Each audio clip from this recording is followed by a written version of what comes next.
Literally picking up right where we left off, just continuing along with the gray. I'm going to start on these panels just below. This is the knee panels, basically. An important thing when you're painting gray and lighter colors in general. Once you've painted on something, leave it. Do not paint over it. When it's wet, do not try and go back and forth over it. Once you've laid something down, leave it. If you have to, you can do another coat. If you try and push the paint around, you may get into a situation where you make excuse me, just get this part here. You may get into a situation where you're pushing the paint so much that it will look atrocious once it dries, and you may need to do more than 2 coats. Just paint over it, leave it, and if anything, you'll just have to do another coat, and for the most part, you'll have to do another coat anyways. So it's not such a big deal. Now be sure, okay, let's have a good look at this area. Let me get this area in focus, because this is kind of important. To the untrained eye, this may look like, and what I'm saying is this area here, this may look like just one leg joint. This is kind of important though. You can see here where the brush is pointing, this straight arrow or this straight line here is part of the knee guard. And if I get the camera to zoom, this round area here is actually the inner leg, we'll call it the leg bone. So you're going to paint this outside area where the knee joint is the gray color, but don't paint the inner leg, the bone area, the gray color, because that's not the same piece of machinery. Now granted, it may all be made of the same material, but the thing is they may not paint it the same way.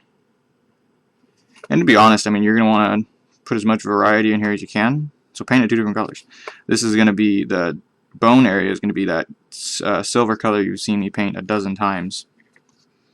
But they've painted here on my Nomad, they have painted the knee protection, the knee guards, this gray color. So that's what I'm going to have it look like. You can make your own narrative. You make your own plot, summary, everything. So that's what I want it to look like. And there we go. It's the one side. Do the other side really quick.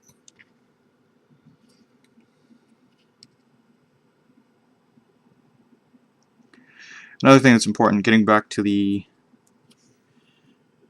tail I was winding and winding about when I was talking about the camera. Something that you should remember when doing this, and I think I brought it up to somebody in a thread somewhere. I think it was... shoot. All I remember the gentleman's name being was starting with, I think it was a G. He was speaking about breasts, though, on a model. And I love breasts. But besides the point, he was talking about, he wasn't sure if he was skilled enough or what have you to do what I was suggesting he try to get the best effect with. And I told him, the best thing to do is to try it, mess up, and then try it again. And that's really, what, this hobby is probably 90% that process. You try something, it does not work, and you fix it. And it's not hard to improve. Now, some people have problems with identifying or issues that they need to improve, but if you fail enough, you'll figure it out. And that's important to know in painting in general. Things will not go your way all the time. Things don't go your way all the time when painting or in life, and it's important that when you make a mistake, just recognize what it is. You don't even have to be focused at that time on improving, but as long as you know what you did wrong, you won't do it again. And knowing is half the battle. So I went ahead and did those. I don't know what I want to cover these, you call them shoulder pads, I guess. This is a pointed one, his left side. Most times in soldiers, in medieval times, barbaric times, they will have their shield arm, which would be in his case his left arm, obviously. They have extra protection, extra shoulder guards, extra plates on their helmet, neck guards, things like that, to add extra protection but leave their sword arm, like you can see here, totally free of almost any armor plating. That leaves, well, it's kind of a cool, what the hell they call it? A cool nod, I don't know what the word is, a cool nod to historical military practices. People would want their sword arm to be free, and so they can maneuver and swing as hard as they like or in the fashion they like, but they want the most armor protection as possible. So you armor up your shield arm just like in this model, and then the rest of you is still light, still maneuverable, still able to make the attacks and defenses as required. I think I missed a huge bit there. Yeah, I did. I don't know. There we go. I missed it on the other side too. The armor makes kind of a curve that I didn't notice until just now.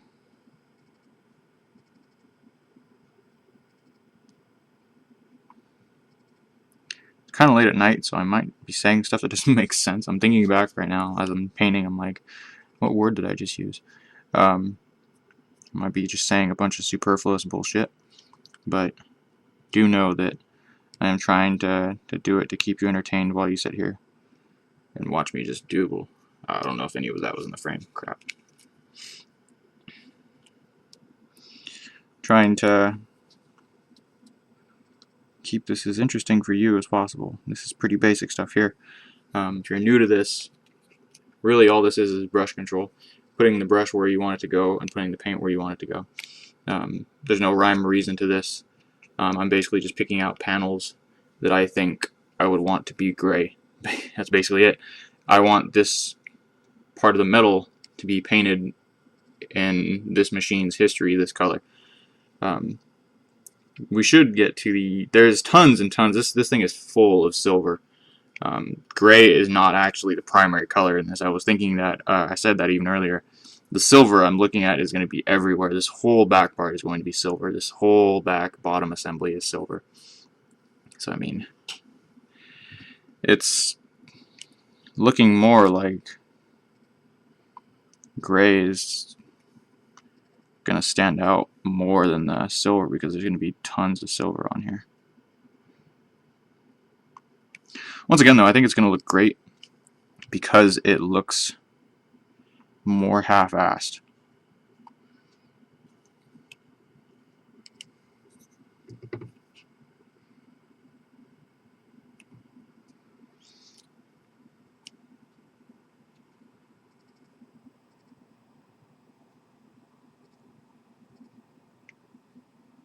How about that Christmas? That Kris Kringle time of the year. I can't get into this plate. Probably just going to hit the top of it. I don't think anybody's going to see it. If I can't get to it with the brush, and that's a good rule of thumb, if you can't get to it, it's pretty likely nobody's going to see it. So you don't have to worry too much about it. I know some people would put on both these arms, like I have the right arm, the sword arm taken off, so I can paint that separate. Some people will put both arms on and just do like I'm doing right now, just paint around everything. I'm kind of anal about that. Like right now, this piece here that I didn't get to, I can't get it because it's covered. I'm kind of spazzing out a little bit about that, but I mean, some people will do that for a whole appendage, a whole arm, or maybe even a whole leg. They won't paint the outside of it or the inside of it or whatever because you can't see it. For the most part, I hate doing that. I like to paint everything. You see me when I do the basing videos. I will paint the dirt, even though the dirt is a dirt color. I don't know. It's a painting hobby. May as well paint everything, right? I can't keep myself in the frame. I guess it's this new painting situation I got going on. So now we're upside down. Okay. And there we go. Just knock these front panels, and then we'll start on the silver. Just all this here.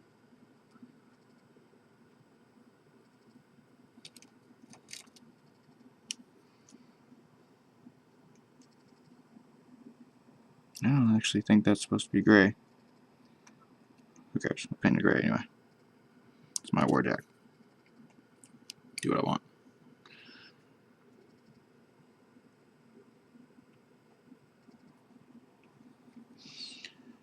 Once again, try not to paint somewhere you've already put paint down until it's dry.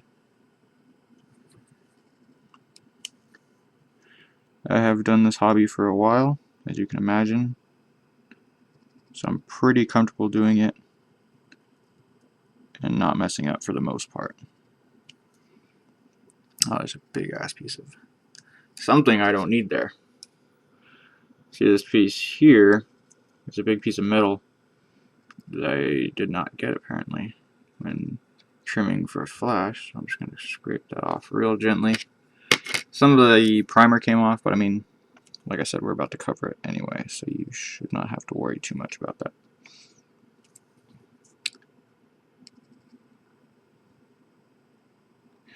The black base coat is best for darker models. I could have painted this base coat this white. I decided to go with black because it's gray. It's not so much like a blue, you know. For the most part, I do base coat all of my stuff actually in black, just because black is kind of more readily available for me. But black is easier to paint over, because if you trust it enough, it will hide some of your mistakes. It will kind of keep things subtle. White, as you can imagine, is a little bit harder to conceal. It's harder to cover, just basically because it's brighter. But I really dig doing black, so okay, we'll go ahead and let that stuff dry, and we'll start on the silver. So next video we'll do silver. Change of pace. Thanks a lot for watching, guys. Cheers.